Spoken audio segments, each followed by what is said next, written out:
Good evening, and let me express my deep honor and pleasure at being here. I want to thank Director General Tokayev and Ms. Wyden, along with other ministers, ambassadors, excellencies, and UN partners. This weekend, we will celebrate Human Rights Day, the anniversary of one of the great accomplishments of the last century. Beginning in 1947, delegates from 6 continents devoted themselves to drafting a declaration that would enshrine the fundamental rights and freedoms of people everywhere. In the aftermath of World War II, many nations pressed for a statement of this kind to help ensure that we would prevent future atrocities and protect the inherent humanity and dignity of all people. And so the delegates went to work. They discussed, they wrote, they revisited, revised, rewrote for thousands of hours. And they incorporated suggestions and revisions from governments, organizations, and individuals around the world. At 3 o'clock in the morning on December 10th, 1948, after nearly 2 years of drafting and one last long night of debate, the President of the UN General Assembly called for a vote on the final text. 48 nations voted in favor, 8 abstained, none dissented, and the Universal Declaration of Human Rights was adopted. It proclaims a simple, powerful idea. All human beings are born free and equal in dignity and rights. And with the Declaration, it was made clear that rights are not conferred by government. They are the birthright of all people. It does not matter what country we live in, who our leaders are, or even who we are. Because we are human, we therefore have rights. And because we have rights, governments are bound to protect them.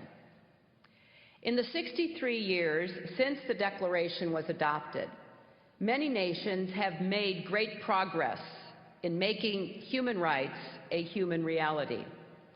Step by step, barriers that once prevented people from enjoying the full measure of liberty, the full experience of dignity, and the full benefits of humanity have fallen away. In many places, racist laws have been repealed. Legal and social practices that relegated women to second-class status have been abolished. The ability of religious minorities to practice their faith freely has been secured. In most cases, this progress was not easily won. People fought and organized and campaigned in public squares and private spaces to change not only laws but hearts and minds. And thanks to that work of generations, for millions of individuals whose lives were once narrowed by injustice, they are now able to live more freely and participate more fully in the political, economic, and social lives of their communities. Now, there is still, as you all know, much more to be done to secure that commitment, that reality and progress for all people. Today, I want to talk about the work we have left to do to protect one group of people whose human rights are still denied in too many parts of the world today. In many ways, they are an invisible minority. They are arrested, beaten, terrorized, even executed. Many are treated with contempt and violence by their fellow citizens, while authorities empowered to protect them look the other way, or too often even join in the abuse. They are denied opportunities to work and learn, driven from their homes and countries, and forced to suppress or deny who they are to protect themselves from harm. I am talking about gay, lesbian, bisexual, and transgender people, human beings born free and given, bestowed equality and dignity, who have a right to claim that, which is now one of the remaining human rights challenges of our time. I speak about this subject knowing that my own country's record on human rights for gay people is far from perfect. Until 2003, it was still a crime in parts of our country. Many LGBT Americans have endured violence and harassment in their own lives, and for some, including many young people, bullying and exclusion are daily experiences. So we, like all nations, have more work to do to protect human rights at home. Now, raising this issue, I know, is sensitive for many people, and that the obstacles standing in the way of protecting the human rights of LGBT people rest on deeply held personal, political, cultural, and religious beliefs. So I come here before you with respect, understanding, and humility. Even though progress on this front is not easy, we cannot delay acting.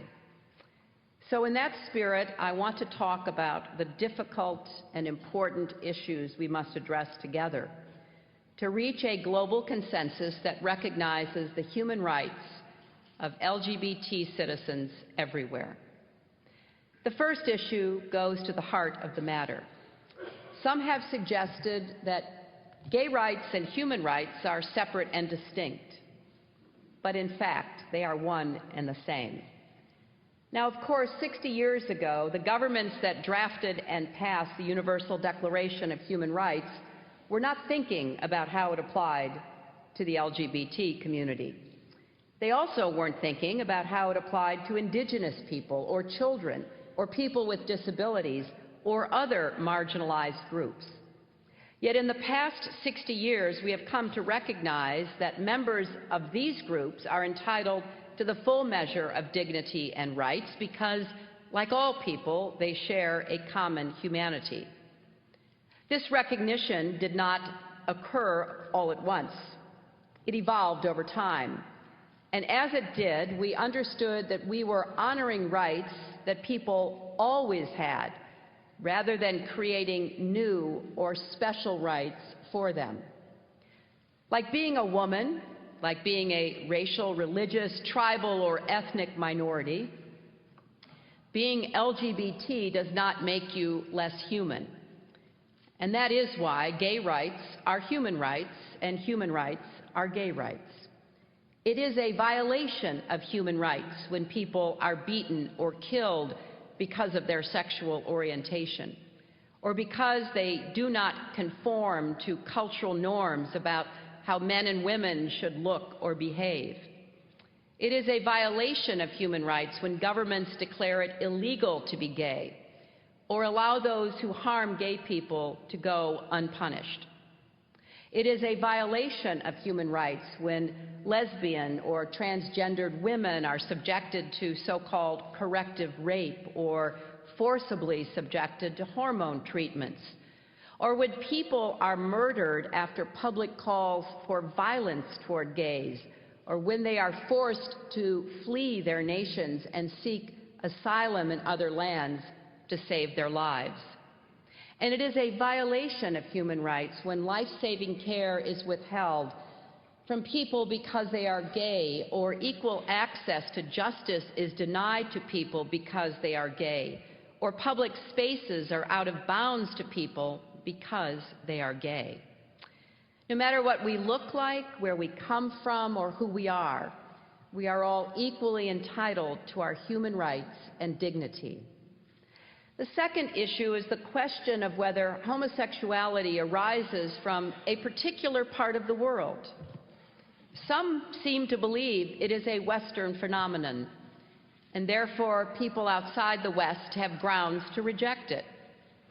Well, in reality, gay people are born into and belong to every society in the world. They are all ages, all races, all faiths. They are doctors and teachers, farmers and bankers, soldiers and athletes. And whether we know it or whether we acknowledge it, they are our family, our friends, and our neighbors. Being gay is not a Western invention. It is a human reality. And protecting the human rights of all people, gay or straight, is not something that only Western governments do.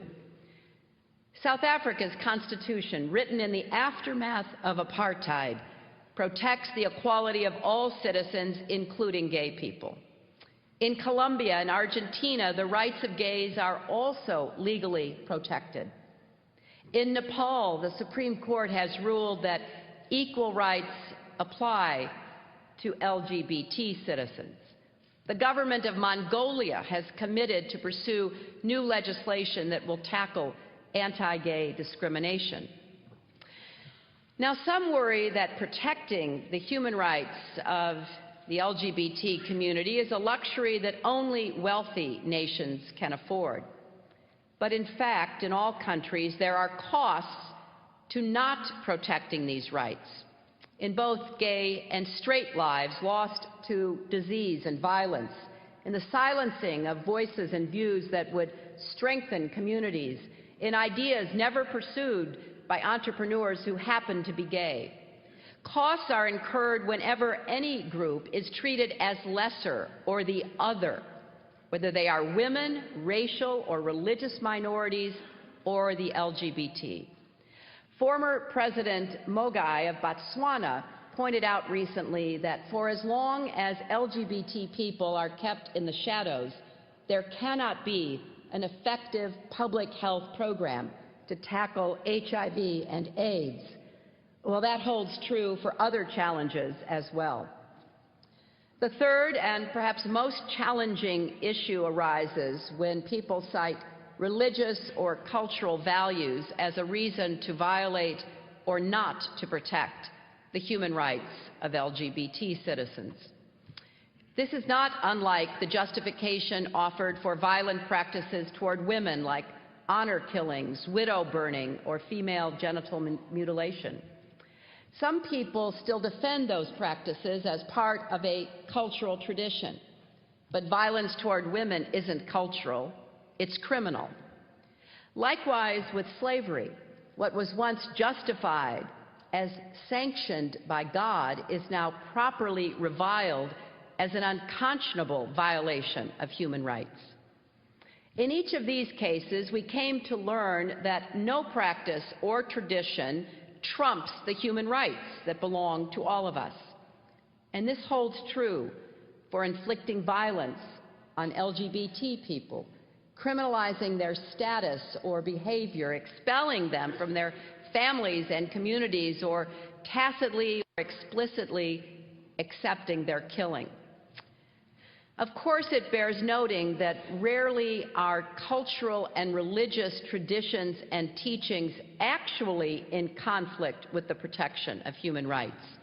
Indeed, our religion and our culture are sources of compassion and inspiration toward our fellow human beings.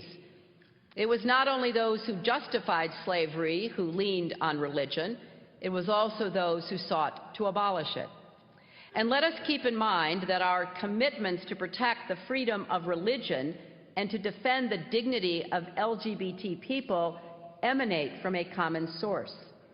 For many of us, religious belief and practice is a vital source of meaning and identity and fundamental to who we are as people. And likewise, for most of us, the bonds of love and family that we forge are also vital sources of meaning and identity. And caring for others is an expression of what it means to be fully human. It is because the human experience is universal that human rights are universal and cut across all religions and cultures. The fourth issue is what history teaches us about how we make progress toward rights for all. Progress starts with honest discussion. Now, there are some who say and believe that all gay people are pedophiles, that homosexuality is a disease that can be caught or cured, or that gays recruit others to become gay. Well, these notions are simply not true. They are also unlikely to disappear if those who promote or accept them are dismissed out of hand rather than invited to share their fears and concerns. No one has ever abandoned a belief because he was forced to do so. Universal human rights include freedom of expression and freedom of belief, even if our words or beliefs denigrate the humanity of others. Yet while we are each free to believe whatever we choose, we cannot do whatever we choose, not in a world where we protect the human rights of all. Reaching understanding of these issues takes more than speech. It does take a conversation. In fact, it takes a constellation of conversations in places big and small, and it takes a willingness to see stark differences in belief as a reason to begin the conversation, not to avoid it. But progress comes from changes in laws. In many places, including my own country, legal protections have preceded, not followed, broader recognition of rights. Laws have a teaching effect. Laws that discriminate validate other kinds of discrimination. Laws that require equal protections reinforce the moral imperative of equality. And practically speaking, it is often the case that laws must change before fears about change dissipate. Many in my country thought that President Truman was making a grave error when he ordered the racial desegregation of our military. They argued that it would undermine unit cohesion. And it wasn't until he went ahead and did it that we saw how it strengthened our social fabric in ways even the supporters of the policy could not foresee. Likewise, some worried in my country that the repeal of Don't Ask, Don't Tell would have a negative effect on our armed forces. Now the Marine Corps Commandant, who was one of the strongest voices against the repeal, says that his concerns were unfounded and that the Marines have embraced the change. Finally, progress comes from being willing to walk a mile in someone else's shoes. We need to ask ourselves, how would it feel if it were a crime to love the person I love? How would it feel to be discriminated against for something about myself that I cannot change? This challenge applies to all of us as we reflect upon deeply held beliefs, as we work to embrace tolerance and respect for the dignity of all persons, and as we engage humbly with those with whom we disagree in the hope of creating greater understanding. A fifth and final question is how we do our part to bring the world to embrace human rights for all people, including LGBT people. Yes, LGBT people must help lead this effort, as so many of you are. Their knowledge and experiences are invaluable, and their courage inspirational. We know the names of brave LGBT activists who have literally given their lives for this cause, and there are many more whose names we will never know. But often those who are denied rights are least empowered to bring about the changes they seek. Acting alone, minorities can never achieve the majorities necessary for political change. So when any part of humanity is sidelined, the rest of us cannot sit on the sidelines. Every time a barrier to progress has fallen, it has taken a cooperative effort from those on both sides of the barrier. In the fight for women's rights, the support of men remains crucial. The fight for racial equality has relied on contributions from people of all races. Combating Islamophobia or anti-Semitism is a task for people of all faiths, and the same is true with this struggle for equality. Conversely, when we see denials and abuses of human rights and fail to act, that sends the message to those deniers and abusers that they won't suffer any consequences for their actions, and so they carry on. But when we do act, we send a powerful moral message. Right here in Geneva, the international community acted this year to strengthen a global consensus around the human rights of LGBT people. At the Human Rights Council in March, 85 countries from all regions supported a statement calling for an end to criminalization and violence against people because of their sexual orientation and gender identity. At the following session of the Council in June, South Africa took the lead on a resolution about violence against LGBT people. The delegation from South Africa spoke eloquently about their own experience and struggle for human equality and its indivisibility. When the measure passed, it became the first ever UN resolution recognizing the human rights of gay people worldwide. In the Organization of American States this year, the Inter-American Commission on Human Rights created a unit on the rights of LGBT people, a step toward what we hope will be the creation of a special rapporteur. Now we must go further and work here and in every region of the world to galvanize more support for the human rights of the LGBT community. To the leaders of those countries where people are jailed, beaten, or executed for being gay, I ask you to consider this. Leadership, by definition, means being out in front of your people when it is called for. It means standing up for the dignity of all your citizens and persuading your people to do the same. It also means ensuring that all citizens are treated as equals under your laws. Because let me be clear, I am not saying that gay people can't or don't commit crimes. They can and they do, just like straight people. And when they do, they should be held accountable. But it should never be a crime to be gay. And to people of all nations, I say supporting human rights is your responsibility too. The lives of gay people are shaped not only by laws, but by the treatment they receive every day from their families, from their neighbors. Eleanor Roosevelt, who did so much to advance human rights worldwide, said that these rights begin in the small places close to home, the streets where people live, the schools they attend, the factories, farms, and offices where they work. These places are your domain.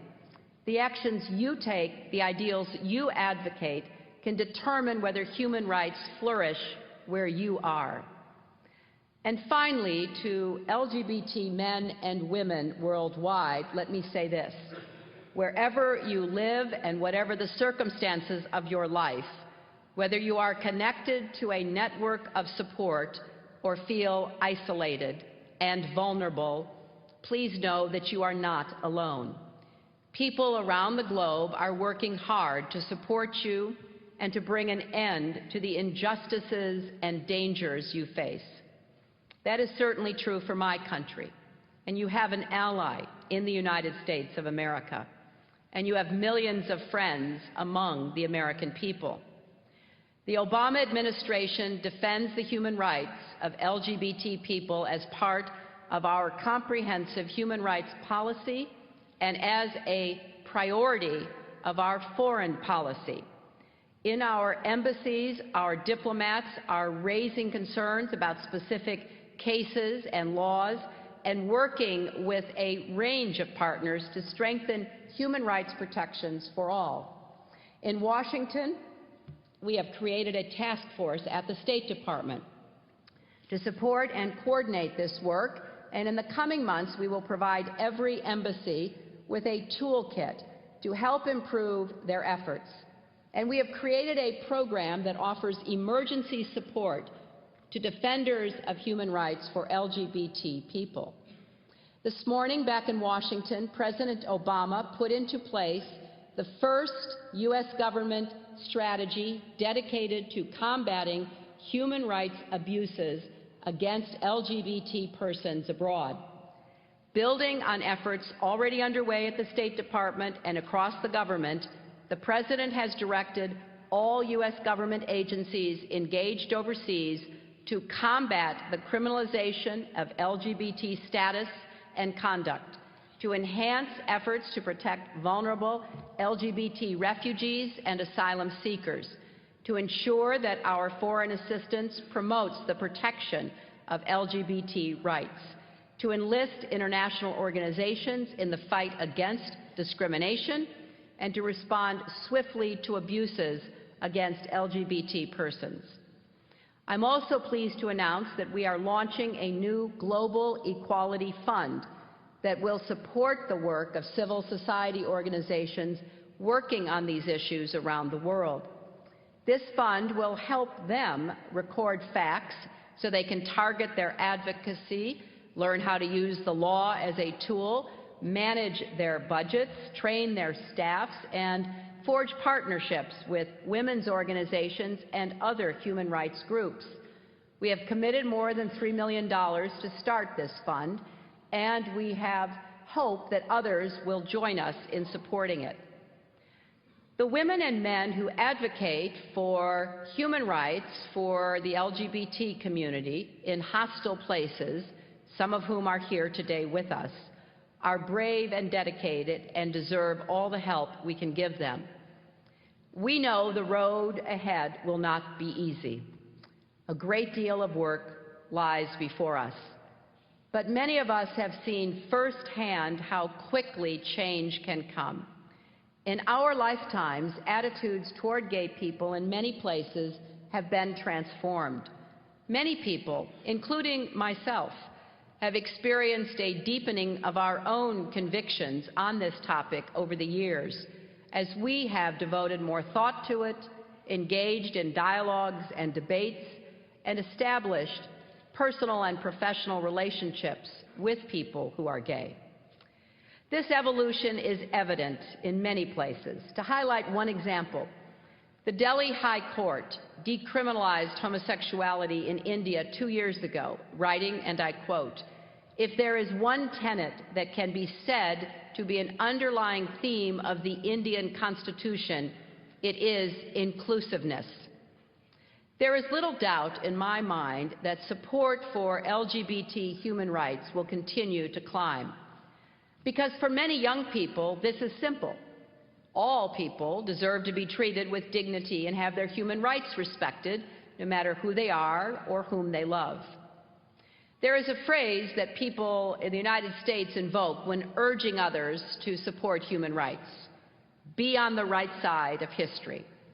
The story of the United States is the story of a nation that has repeatedly grappled with intolerance and inequality. We fought a brutal civil war over slavery. People from coast to coast joined in campaigns to recognize the rights of women, indigenous peoples, racial minorities, children, people with disabilities, immigrants, workers, and on and on. And the march toward equality and justice has continued. Those who advocate for expanding the circle of human rights were and are on the right side of history, and history honors them. Those who tried to constrict human rights were wrong, and history reflects that as well. I know that the thoughts I've shared today involve questions on which opinions are still evolving. As it has happened so many times before, opinion will converge once again with the truth, the immutable truth, that all persons are created free and equal in dignity and rights. We are called once more to make real the words of the Universal Declaration. Let us answer that call. Let us be on the right side of history for our people, our nations, and future generations whose lives will be shaped by the work we do today. I come before you with great hope and confidence that no matter how long the road ahead, we will travel it successfully together. Thank you very much.